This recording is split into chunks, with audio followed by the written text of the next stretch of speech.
What's going on, everyone? Isaiah Henry here with First Position Real Estate, and welcome to the First Position Real Estate Live Show. Today we have on Leonard, great guy, a whole bunch of experience in different assets of real estate, so it should be a really good episode when we get him on here. What's going on with me? This week we have got a couple offers out there. I think we have 3 offers out there right now. One project I'm super excited about, so stay tuned for that one. We also have some events coming up, so mark off. What's the date? 1 second. Just want to make sure we have the right date. I think it's September 27th. What is it? September 25th. September 25th. Mark that date in your calendar. First Position Real Estate, we got big things, in-person event for all new beginner and intermediate real estate investors. It's going to be a sweet event. Got a whole lot planned there. Excited to bring that on and bring that together. What else is going on? I got a refinance in the works right now. That should be finished up. Shout out to my mortgage team hooking me up there. We're hiring for 2 boots on the ground individuals for real estate assistants.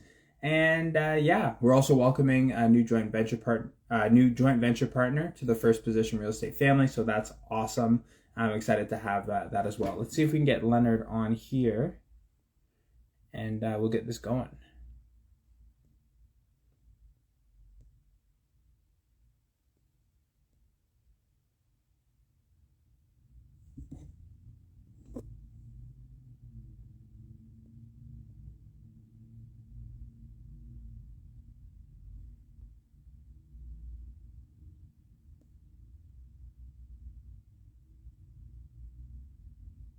Sorry guys, a little technical difficulties here.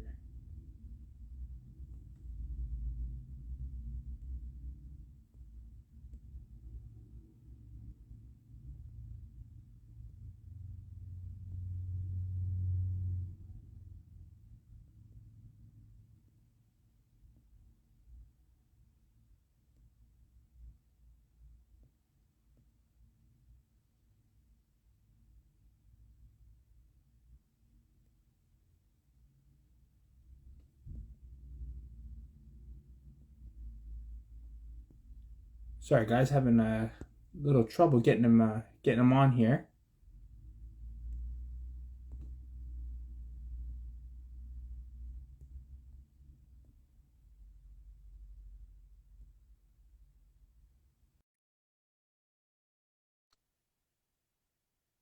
There we go. We should get him on right there. There he is in the flesh. What's going on, big Hello, guy? how's it going? Good, good. How are you today? Good, thank you. I had to find my stand, and I was like just scrambling at the last minute. No, man, it's all good, man. Happens to me. It's like, okay, you know what's happening, and then it comes, you're like, oh crap, we gotta get everything. So Right. that's good. That's good. Little introduction. So I actually connected with Leonard over Instagram, and we started doing some. We started talking. He was able to provide me some primo advice about wholesale. We'll get into that today. Before we get started, welcome, Leonard. Thank you. Tell everyone kind of where you're at, what's going on real estate wise, and a quick introduction. So my name is Leonard Semejis. I live here in Ottawa.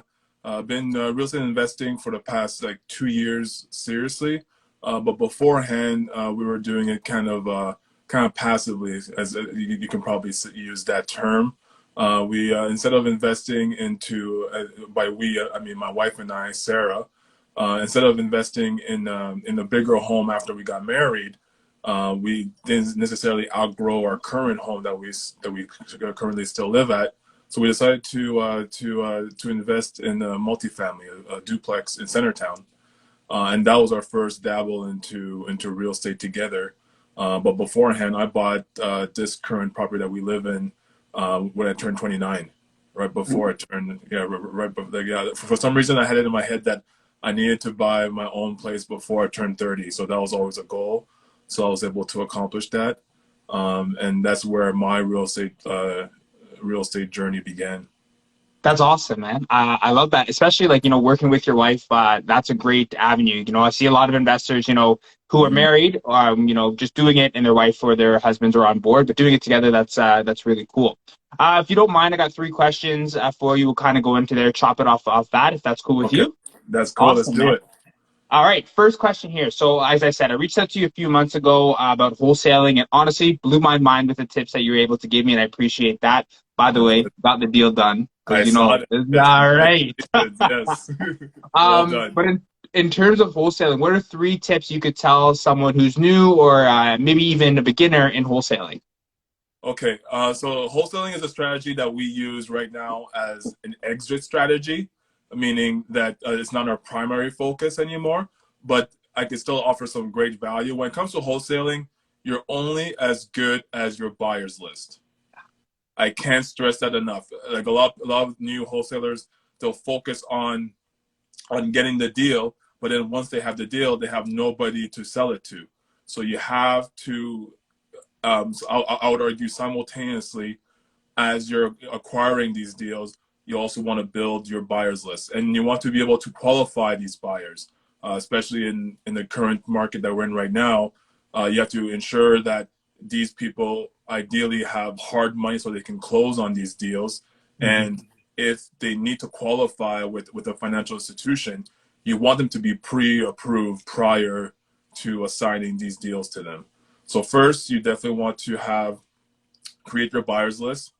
Then you need to get familiar with the paperwork. So you need to be able to present your offers to the sellers, know where to sign and how to adjust them, include the assignment clause in there. Even though technically you can assign it without the assignment clause, but it's just good to have it in the schedule. Um, and yeah, and ensure that you have a binding agreement. You'd be surprised, a lot of people who that want to get into wholesaling either have never purchased a house themselves, which is fine, but you should at least be familiar with the paperwork. So you need your buyers list. You need to be familiar with the paperwork. And the next thing that you need to focus on is that you want to focus on the property that is, I guess, the worst property on the block. Uh, in these markets where now, as some of your viewers may notice, that there's been a shift in the market. So now the market is kind of correcting itself. It's kind of shifting from a seller's market to a buyer's market.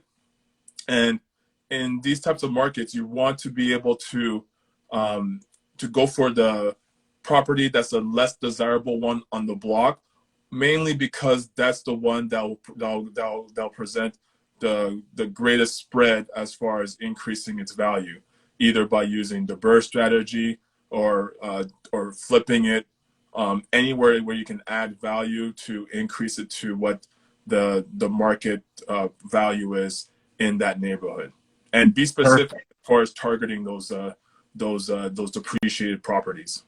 That's awesome. Wow, that is right there. I feel like that's like a crash course wholesaling right there, right? Like Yeah, get the buyers list, qualify them, know the paperwork so you know look like a dummy and you actually know what you're doing when you get the deal, and then focus on deals that actually have value. Now I'm just gonna come out here and say it.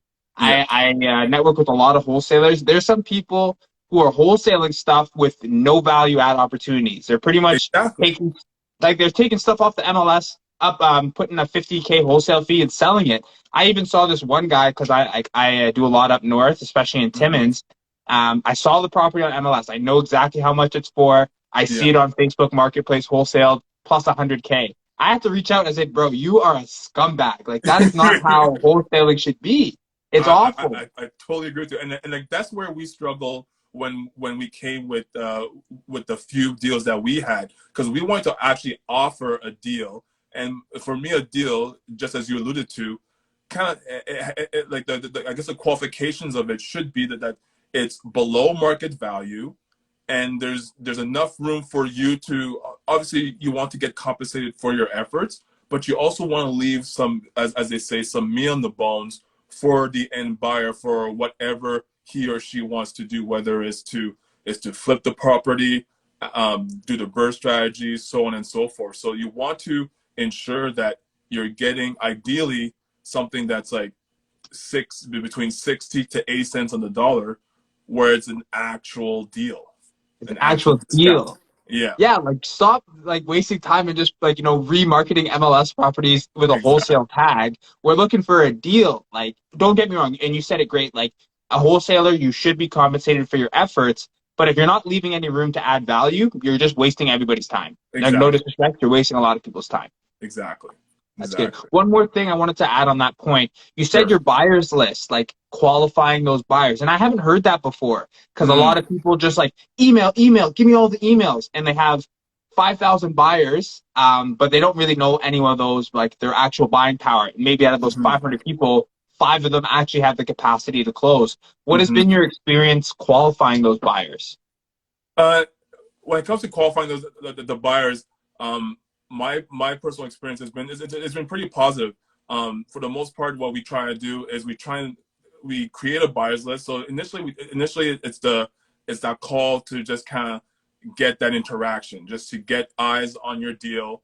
But then there's a follow up process to that, and that Ooh, follow up process is we do um, like a portfolio analysis to see what this potential buyer is working with.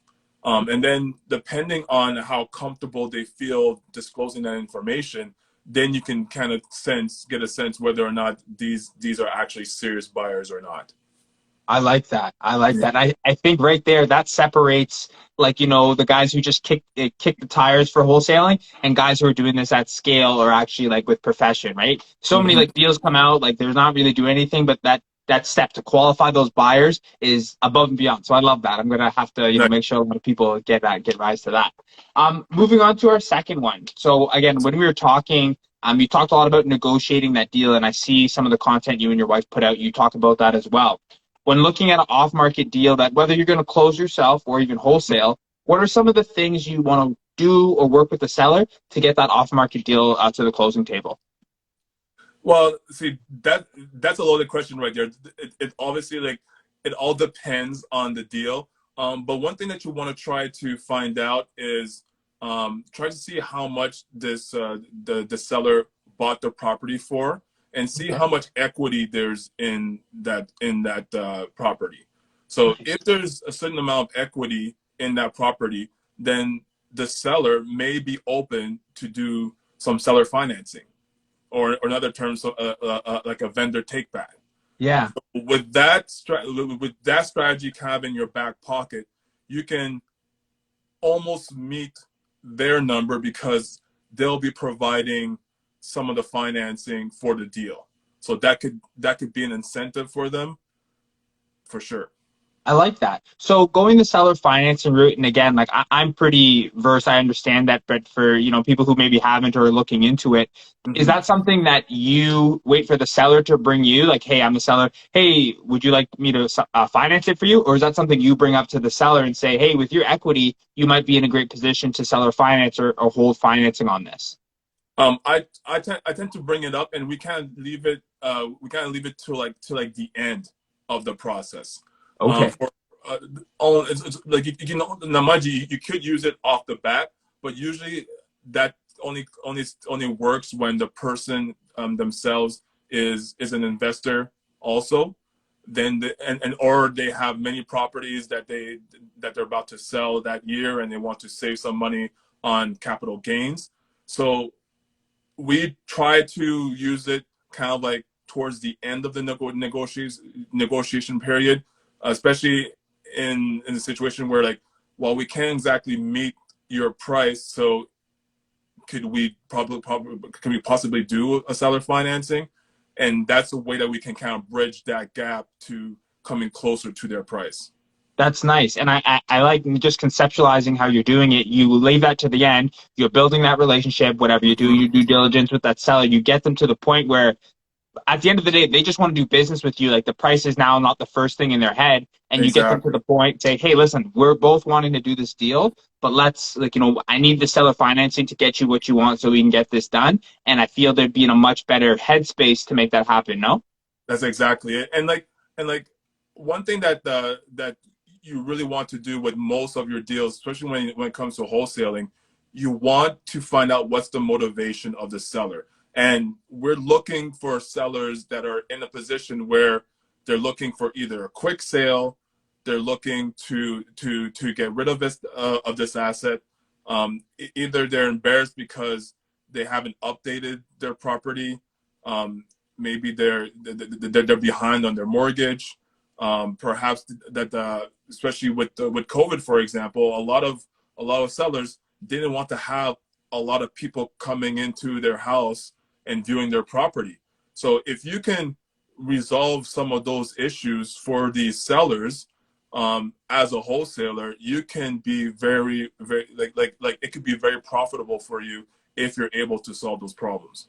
There you go. I like it. Yeah, I like that. I think Matt McKeever says it, like more problems, more profits. Like you go in there, identify Exactly, yeah. problems, solve them, you get compensated well for them. So I like that. That's really good, Len. Last question I got for you here. Elephant in the room. Interest rates are going crazy. I don't know what BOC is doing. Yeah. I gave them my little suggestion. I put it in the suggestion box for them. They didn't read it. I don't know why. But what are you seeing in the market? Do you think this is still a good time to buy real estate? I'm getting mixed messages when it comes to this. So like a lot of people that I've talked to, or I guess the majority, they're kind of holding the cards to their chest. They're trying to liquidate themselves to be in a better position to take action. But as far as purchasing right now, a lot of people are holding back, and there's a possibility of another interest hike in September. So people are waiting till like mid-fall to early next year to actually be more aggressive when it comes to purchases. But then at the same time, I've talked to other people and they've already positioned themselves in like as far as liquidating their assets and having a lot of cash on hand, and they're ready to make those deals, because one of the advantages right now is that if you happen to come across a seller that has a very favorable interest rate, you can just assume their mortgage. Yeah. Right. That's one way to be creative in your negotiations, instead of you applying for a new mortgage at these ridiculous rates. Well, not that ridiculous, like, but like at least from what we're used to in the recent couple of years. But you can assume somebody else's mortgage, and that could be part of your bargaining tool. Exactly, and that's a creative way of creating a good deal, especially in today's market. So I think you answered a loaded question with a loaded answer. I love it. Like depending on where you are, there's still good opportunities. I believe there's always good opportunities, and like just as in life, it's all about your perspective. Either the glass is half full or half empty. I've put some offers in the past couple of weeks. Unfortunately, they weren't accepted, but at least I was able to kind of like test the market, and it turned out that I was only one of, like in both instances, I was one of two offers. So as far as these large multiple bids of these people over asking 50 to 100K, those days at least for now are gone. So as long as you're doing your homework, as long as you're coming in, and also another good thing right now too, like you don't need to come in with no conditions and with firm deals. You can put in some of your conditions. You can extend either the conditional period or the closing date. So you have all these things that are into your advantage right now, even though the price point hasn't come down all that much. But at least those factors as far as the competition and then being able to put in conditions, those are things that at least you can take advantage of right now in this market. 100%. And I think you hit the nail on the head there. Like, yeah, I don't see, because I think people like, oh, interest rates go up a point, prices go down. Like no seller's going to give away their house. Like that's just exactly. As much as you want, no one's giving away their house, but you're going to find more opportunities where, if you have cash, you can close quick, you can make better deals. I can put way better inspection conditions so I know the totality of this property. Because remember, 2 years ago, you were going in blind, like, hey, I gotta Blind, buy this property no 750, no condition. conditions. And Yeah, that's just how you had to get it done. But now there's a little bit more like leverage that a buyer can use. So I think the market's crazy. I'm still buying. I'm going to be buying now. I'm going to be buying in 6 months, and I'll probably be buying in a year. Just sticking to those fundamentals, looking for good deals, though. So, yeah, that was awesome. good. Those are all three questions I had for you, Leonard. Did you have any questions for me before we wrap it up today? So like, is wholesaling still your main focus? No, wholesaling it's accidental for me, kind of how it Okay. works. So, a big part of my business, like I said, I help government employees invest in real estate so they can build wealth, retire early. Part of we doing that is through our private lending and joint venture partnerships. So I'm still going to source deals. I'm looking for deals, doing all my strategies. If I find something, but it doesn't meet what we want for myself or my investment partners, then it'll usually go to the wholesaling stage where we're still going to get compensated, like you said, for all that work, but it's just not a deal we're going to hold on to. Exactly. Good. Yeah. Good. So for you, just like us, it's an exit strategy. You understand the mechanics of it, and instead of letting a good deal go to waste, you can see if you can get compensated for it somehow. Yeah, and there's other investors who are, maybe have a lot of capital, but they don't have a lot of time, right? I know Yes. a couple. I went to this one event. There was three different dentists. They make very good incomes, but they don't have time to source properties, manage Exactly. VAs, do all this. So they see a wholesale deal, they'll just be like, "Hey," but they trust you, right? They'll just be like, "Oh, Isaiah, you don't want that? Yeah, I'll take it. I'll just buy it cash," right? Because that's the kind of state they're in. So it's always nice, and for me, that was a little bit to get my head around. But Okay. knowing that there's individuals like that out there keeps me motivated to, keep getting deals, put the offers out, get them under contract, and, just keep that wheel moving. Good stuff. Very good stuff. That's great. Awesome, man. That's awesome. Well, it's been a pleasure having you on. I really appreciate this. Leonard, where can everyone get in contact with you? They want to learn more, connect. Where can they do that? Well, you can reach me at on IG, Sarah and Leonard, same page. I always butcher it because like we keep like revamping it, but like I could send you that information to you. But yes, if you look us up on same page with Sarah and Leonard on IG, same page on YouTube. We have a YouTube page. You may have Ooh. to add my name in there just for it to pop up. But those are the main areas where you can connect with us, and we're always open to talk to people just like you. We we just want to help our community be more financially aware and literate, and just know that there's opportunities out there because like I truly believe that we live in the world of abundance, and there's a lot, enough for everyone, enough of the pie to spread around for everyone. 100%. That abundance mindset's great. And guys, yes, Leonard was so helpful. I literally hit him up out of the blue, and he took all the time, just helped me out, walk me through it. Like, it's amazing. So if you guys have questions, definitely hit him up. Leonard, it's been a pleasure. Thank you so much for joining us. I'll make sure I put all that information in the link below. And until next time, we'll see you later. Thank you very much. Till next Have a time. good one. Bye. Cheers.